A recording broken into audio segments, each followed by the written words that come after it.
దేవుడు ప్రార్థించే తలాంత్ ఇచ్చాడా? ప్రార్థించే వ్యక్తివై ఉండాలి. పాటలు పాడే తలాంత్ ఇచ్చాడా? పాటలు పాడే వ్యక్తివై ఉండాలి. అనేకులకు సువార్త ప్రకటించే తలాంత్ ఇచ్చాడా? అనేకులకి సువార్తను ప్రకటించాలి. దేవాతి దేవుడు నీకు ఏ తలాంత్ అయితే ఇస్తున్నాడో దాన్ని అంతకంతకు కూడా నువ్వేం చేయాలి? ఉపయోగించాలి. కానీ బిలాము తన ఆత్మీయ విషయంలో ఉపయోగించుకోలేకపోయాడు.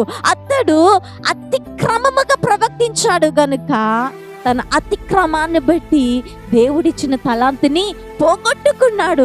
దేవుని సంగమా, ఒకవేళ మన జీవితంలో ఏదైనా బైక్ తీసుకున్నాం అనుకోండి, అది వాడి ప్రక్కన పెట్టేస్తే మరలా ఒక ఏడాదికి అంటే ఒక సంవత్సరములో ఆ యొక్క బైక్ని మళ్ళీ ఆన్ చేసినట్లయితే అది రిపేర్ వస్తుందా రాదా?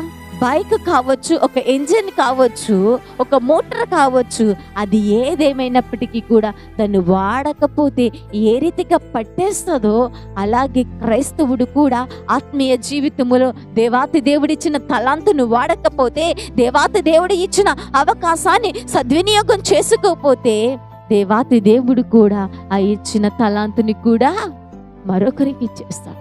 ఇది నేను కూడా ఒకవేళ మనకిచ్చిన తలాంతుని కాపాడుకోలేని పరిస్థితిలో ఉన్నామేమో.